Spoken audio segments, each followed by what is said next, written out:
মুন্সিগঞ্জের ধলেশ্বরী নদীর তীরে আড়তগুলোতে সাজানো রয়েছে তরমুজ। বেচাকেনার খবর জানাতে মুক্তারপুর থেকে যুক্ত হচ্ছেন সহকর্মী নাসির উদ্দিন উজ্জ্বল। সরাসরি যাচ্ছি তার কাছে।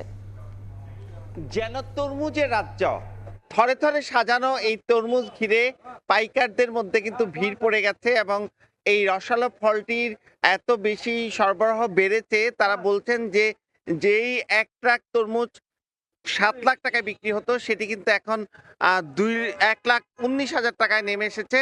এবং এরকমই কিন্তু বলছিলেন বরিশাল থেকে আসা একজন চাষি। এবং তারা বলছেন যে যে সবচেয়ে বড় তরমুজ যেটি প্রায় ১৫ কেজি ওজনের, সেটি কিন্তু ৩২০ থেকে ৩৪০ টাকা কেজিতে বিক্রি হচ্ছে।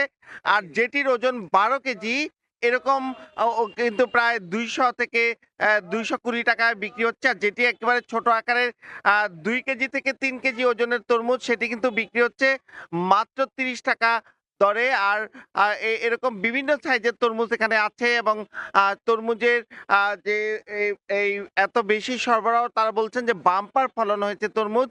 এবং রোজায় কিন্তু তরমুজের মৌসুম, আগাম মৌসুমে তরমুজ অনেক চড়া দামে বিক্রি হয়েছে, কিন্তু সেই সময়ের দামের চাইতে কিন্তু অনেক বেশি দাম কমে গিয়েছে। একই সঙ্গে কিন্তু ভাড়া বেড়ে গেছে। তারা বলছেন যে দক্ষিণাঞ্চল থেকে যে তরমুজগুলো আসছে সেগুলো কিন্তু পদ্মা সেতু দিয়ে ট্রাকে করে আনা হচ্ছে।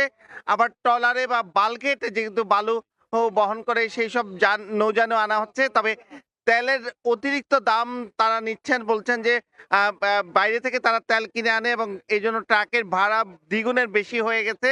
এবং ট্রলারেও একই অবস্থা। সে কারণে তাদের খরচা বেড়ে যাচ্ছে, কিন্তু সেই অনুযায়ী কিন্তু তারা দর কম পাচ্ছে। আর এই যে পাইকারি দরে তরমুজ যা এই সস্তায় বিক্রি হচ্ছে, সেগুলো কিন্তু ভোক্তার হাতে যে যাচ্ছে সেই মাঝখানে একটা দামের ফারাক আছে। সেজন্য কিন্তু একেবারে খুচরা পর্যায়ে দামের তফাৎ আরো কমা দরকার ছিল, সেই অনুযায়ী কিন্তু নেই। এবং তারা বলছেন যে মুক্তারপুর যেই জায়গাটি আছে, এই দেশের সবচেয়ে বেশি এখন তরমুজ বেচা কেনা হচ্ছে। এখানে প্রতিদিন কমপক্ষে ১ লাখ তরমুজ তারা বেচা কেনা করছেন। এবং এই যে ভরা মৌসুম এখন তরমুজের, এই ভরা মৌসুমে কিন্তু এই মুন্সিগঞ্জের অঞ্চল ছাড়াও আশপাশের নারায়ণগঞ্জ সহ ঢাকা সহ অনেক জায়গা থেকে কিন্তু এই তরমুজ কিনতে আসছেন পাইকাররা। এবং এই ভোর থেকে ফজরের আজানের পর থেকে কিন্তু বেচাকেনা শুরু হয়ে যায়।